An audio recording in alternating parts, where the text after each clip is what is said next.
Bonjour à toutes et à tous, bienvenue sur Parquet d'Étoiles, votre rendez-vous 100% basket africain. Aujourd'hui, c'est le grand jour. Les rideaux sont tombés sur l'Afro-Basket Homme 2025. On a assisté également à une finale remportée par l'Angola, pays organisateur. Et pour débriefer tout ceci, je serai en compagnie de Ouma Kamara Sampil, expert en basketball. Allez, Parquet d'Étoiles, ça commence maintenant.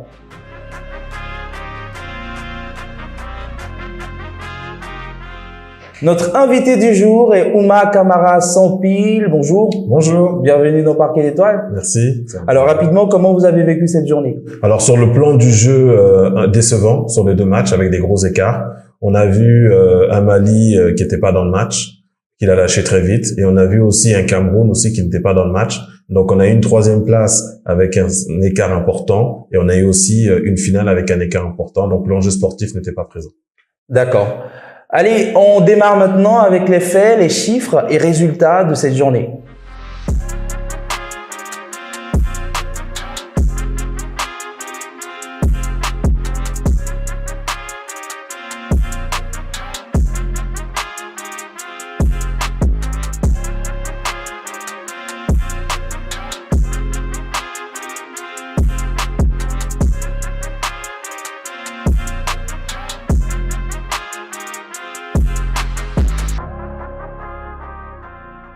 C'était les résultats et statistiques de cette journée. On ouvre maintenant notre page dédiée aux bâtisseurs de ce sport.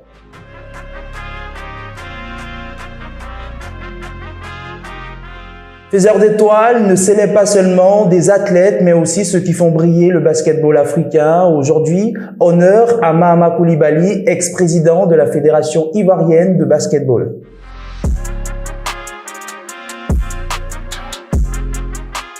Le basketball ivoirien, s'il fait rêver, s'il draine du monde, s'il attire à nouveau les regards, c'est grâce à l'empreinte laissée par Mahama Coulibaly, ex-président de la Fédération ivoirienne de basketball. Dirigeant visionnaire, entrepreneur aguerri et passionné de sport, il a su insuffler une nouvelle dynamique à une discipline longtemps restée dans l'ombre du football, sport roi en Côte d'Ivoire. Formé à l'Institut supérieur de commerce de Paris avec un MBA en management marketing du sport, Mahama Coulibaly a fait ses armes dans la communication et la publicité avant de fonder en 2003 MediaWays, une régie publicitaire innovante à Abidjan. À travers cette structure et la création du site sportivoire.ci, il devient l'un des pionniers de la modernisation du sport en Côte d'Ivoire.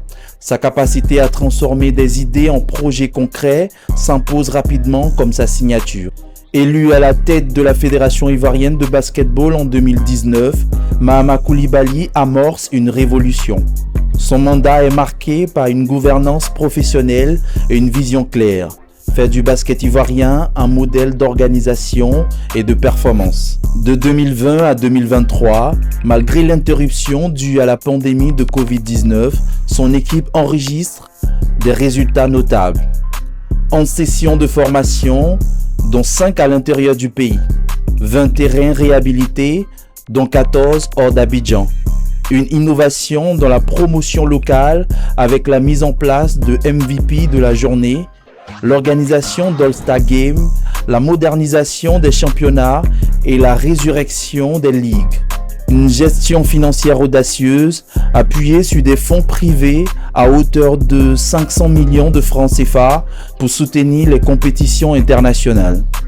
Sous sa présidence, la Côte d'Ivoire décroche 2 fois la médaille de vice-champion d'Afrique, se qualifie pour la Coupe du Monde et signe une 2e place historique au classement FIBA Afrique. Il facilite même la naturalisation de stars internationales comme Mo Bamba, symbole de l'ouverture du basketball ivoirien vers le monde. En 2023, Mahama Coulibaly est honoré du prix national d'excellence du meilleur dirigeant sportif. Une distinction qui vient couronner un parcours fait de créativité, de rigueur et de passion. Homme de communication, entrepreneur, manager sportif et stratège, Mahama Coulibaly a réussi à faire entrer le basket ivoirien dans une nouvelle ère. Là où d'autres ont vu des limites, il a construit des opportunités. Là où certains voyaient un sport secondaire, il a bâti un modèle de réussite. C'était le portrait de Mahama Coulibaly, ex-président de la Fédération ivoirienne de basketball. Alors là, on vient de regarder l'élément, un commentaire. Oui, bien sûr. Monsieur Coulibaly, c'est un grand monsieur du basket ivoirien, du sport ivoirien et je dirais même africain. Il a lancé une nouvelle dynamique dans le développement du basketball en Côte d'Ivoire. Il l'a professionnalisé. Il a créé tout un écosystème autour. Il l'a valorisé et ça, c'est très important. On a vu que grâce à son leadership, la Côte d'Ivoire a été finaliste de la Coupe d'Afrique en 2021. Elle a participé à la Coupe du Monde. Elle a organisé les éliminatoires de la Coupe du Monde ici, en Côte d'Ivoire. On voit très bien que il a des capacités à la fois managériales et économiques. Donc, quand on prend cette fédération ivoirienne de basket particulièrement, on voit que sur le plan des compétitions, il a permis à la Côte d'Ivoire de franchir un palier autant sur le plan national que sur le plan international. Sur le point au niveau des infrastructures, il a permis une rénovation du palais des sports jusqu'à mettre des loges VIP et à les facturer à un montant qu'on n'a jamais pu facturer en termes de billetterie dans l'Afrique de l'Ouest. D'accord. Sur le point de vue de la formation, il a permis de former des cadres sur tous les 4 coins du territoire ivoirien. Et sur le plan des finances, il a mis un modèle économique et une économie rarement vue dans le développement du basketball. Donc oui, c'est un monsieur très important dans le sport. Et je dirais même pas africain, mais même mondial. Mais mondial. Effectivement, on vient de parler d'un Ivoirien dans Faiseur d'étoiles. Naturellement, c'est la Côte d'Ivoire qui est à l'honneur dans Pays d'étoiles.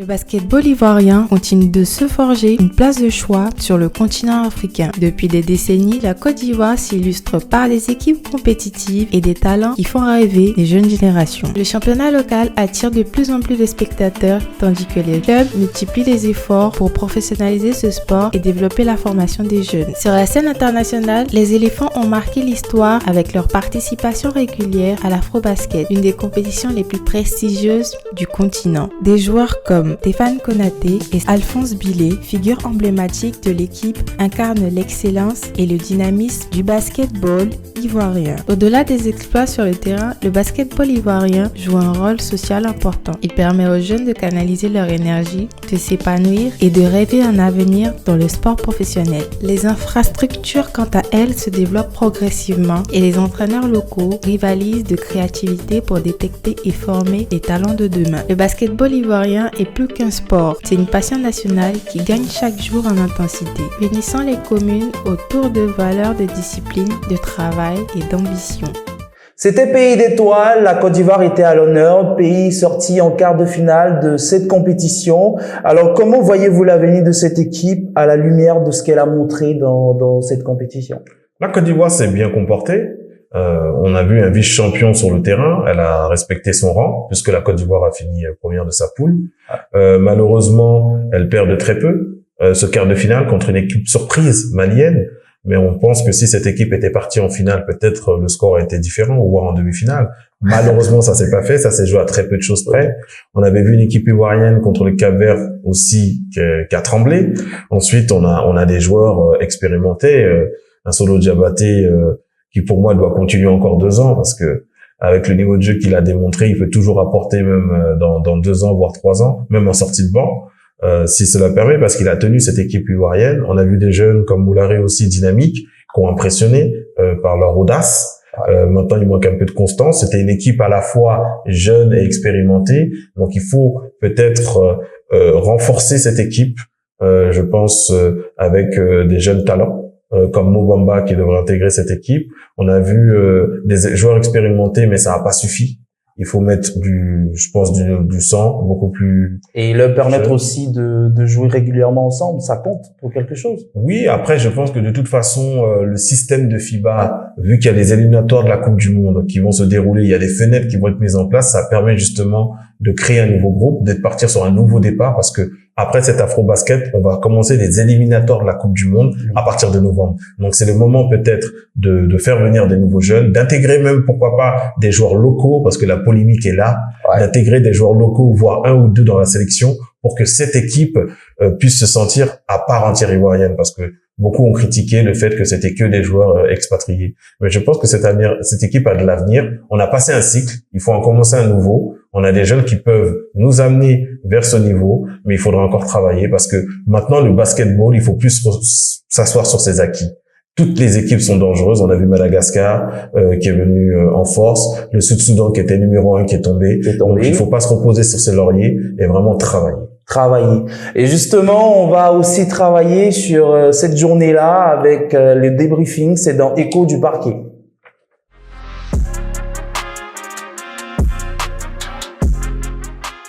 Nous sommes dans Écho du parquet. Alors, Monsieur Camara, a-t-on eu droit à une compétition satisfaisante? Dans la globalité, on a une compétition très satisfaisante. Le niveau de jeu est monté. On peut dire que par rapport à 2021, on a beaucoup plus de joueurs qui évoluent dans les plus grands clubs au monde, que ce soit en Euroleague ou en NBA. On a vu l'apport de ces joueurs dans la compétition, qui était de très très haut niveau, parce qu'on savait pas qui pouvait gagner cette compétition. On a eu la surprise jusqu'au bout. Personne pouvait s'attendre que l'Angola devienne championne avec les matchs qui se sont passés. On pensait pas trouver le Mali à ce niveau-là. On pensait pas trouver Madagascar aussi à ce niveau. On pensait pas trouver le Sénégal pour certains. On a eu beaucoup de surprises. Les calculs ont été faussés. Bon, faussés non, parce qu'on retrouve sur les pronostics certaines équipes que j'avais vues personnellement, mais globalement le niveau est monté. Il y a beaucoup plus de professionnalisme. Ça, c'est sur le point de vue de la compétition. Sur le point de vue de l'organisation, on a vu que quand des pays et des politiques sont engagés, la compétition peut se faire correctement. C'est-à-dire que quand on voit l'Angola, ils ont des salles, des palais des sports, ils ont des salles sur l'étendue du territoire, ils ont des moyens logistiques de leur politique, et quand ils mettent les moyens, on voit que c'est une compétition qui est bien organisée dans l'ensemble, parce qu'il y a toujours des couacs. Maintenant, il faudrait que d'autres pays s'inspirent de ça pour organiser des compétitions. Donc globalement, on a vu quand même que le niveau de jeu était là. On a vu que les infrastructures étaient là. On a vu que, en termes de médias, il faut pas oublier les médias aussi. C'était une compétition très médiatisée. Tous les matchs étaient médiatisés sur les différents canaux et même sur les canaux digitaux. Donc c'est vrai que cette compétition a pris de la valeur sur le plan médiatique, a pris de la valeur sur le plan du jeu, a pris de la valeur en termes de logistique. Maintenant, on va espérer que le public suive. Ouais, le public suit. Et puis, on a le Sénégal qui décroche la 3e place en battant le Cameroun avec 26 points de différence. C'est 98-72. Avec ce qu'on a vu de ce match-là, est-ce qu'on peut parler du refus de jeu camerounais? Non, le Cameroun, c'est pas un refus de jeu, on l'a toujours dit. Le Cameroun, c'est tout ou rien. Ça, c'est l'Afrique centrale. D'accord. C'est tout ou rien. Donc, on a toujours dit, le Cameroun, ils sont capables de l'extraordinaire comme ils sont capables du pire. Je pense que c'est pas un refus de jouer, c'est tout simplement la déception.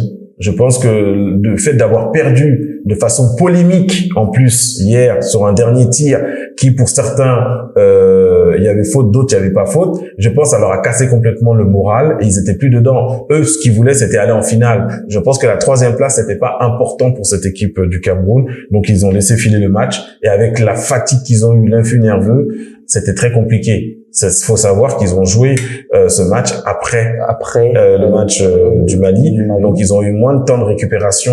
Ça joue énormément. D'accord. Alors, est-ce qu'aujourd'hui, on peut parler de compétition réussite pour cette équipe camerounaise? Oui, parce que le Cameroun est quand même arrivé 4e de cette compétition. On a vu qu'il y a eu le moteur dans cette équipe qui était Missi et Hill. C'est les deux qui ont vraiment porté cette équipe. Et le Cameroun, on l'attendait pas forcément à ce niveau. Je pense que s'ils avaient battu l'Angola en demi-finale, c'était extraordinaire. Donc, on peut dire que le Cameroun vient de loin par rapport aux différentes éditions précédentes. Voilà. Et que dit aujourd'hui de cette équipe malienne qui a été en dessous de la performance dont elle nous a habitués tout au long de cette compétition? Oui, alors elle est en dessous de ce qu'elle nous a habitués, mais c'est déjà extraordinaire. C'est la première fois que l'équipe du Mali obtient une médaille d'argent en Coupe d'Afrique chez les hommes. Donc c'est énorme. C'est énorme de voir cette équipe avec des jeunes joueurs comme Koulibaly, comme Diarra, comme Aliou Diarra, Mamadou Diarra, Kanouté, Balo. Ce sont des jeunes joueurs. C'est une jeune équipe. Cette équipe-là était au championnat du monde U19. Ils ont progressé ensemble. Donc c'est vrai que cette finale, je pense, l'enjeu était trop fort pour eux.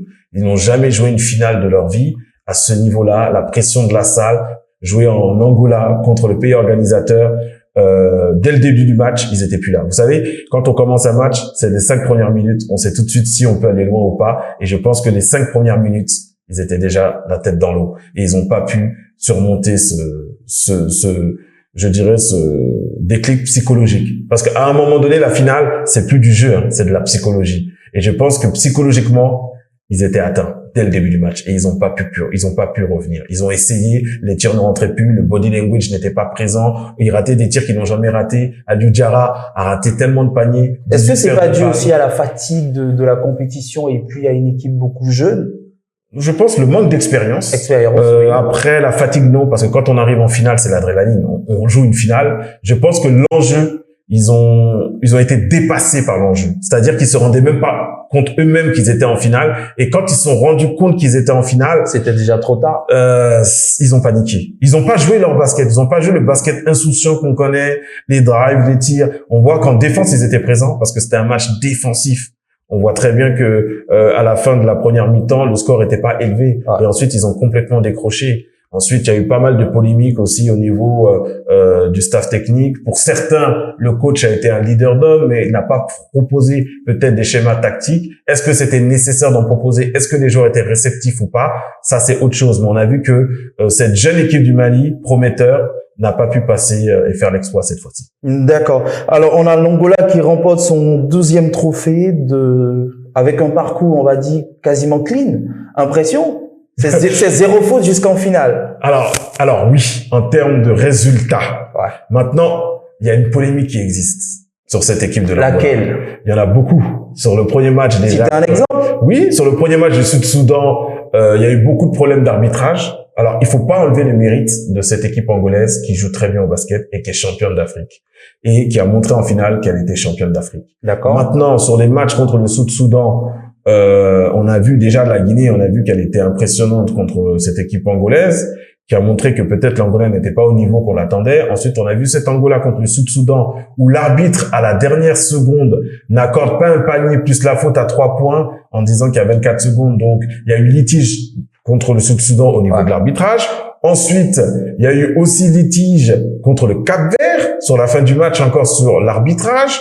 Ensuite, on a eu encore le même problème qui s'est passé hier contre le Cameroun, où là, vraiment, beaucoup se sont levés en disant qu'il n'y avait pas faute sur la dernière action. Donc, à chaque fois que cet Angola a joué, ils ont gagné de justesse, avec toujours une polémique derrière. Après, il faut pas enlever leur mérite. C'est l'arbitrage, ça fait partie du jeu. Mais on peut pas dire que ça a été un parcours sans faute. Sans faute. Voilà. Je pense que le fait d'avoir joué à la maison a été un avantage. Est toujours un avantage. Et ça, il faut pas l'enlever. Ça, c'est indéniable. Quand tu joues à la maison, tu mets les moyens financiers, les moyens en termes de logistique, les moyens en termes de mobilisation, c'est sûr que c'est un avantage. Et c'est une leçon à retenir pour tous les pays d'Afrique. Vous voulez gagner la compétition, organisez-la. Organisez-la, voilà. Allez, nous sommes à la fin de ce numéro de Parquet d'étoiles. Merci d'être venu. Et puis, un mot de fin rapidement. Alors, impatient pour la prochaine édition de l'Afro-Basket. Déjà, dans 2 ans, on aura l'Afro-CAN. C'est une compétition réservée aux joueurs locaux. Donc, une Coupe d'Afrique comme le Chan réservée aux joueurs locaux, qui pour moi sera très intéressante comme compétition. Et j'espère à la prochaine dans Parquet d'étoiles pour d'autres aventures de basketball. On espère aussi. 2 semaines d'émotion, 2 semaines de passion. C'est ici que les portes de Parquet d'étoiles se ferment. Merci de nous avoir suivis et puis on se donne rendez-vous pour les prochaines compétitions du basketball africain. D'ici là, portez-vous bien et le jeu continue sur Sport Ivoire TV.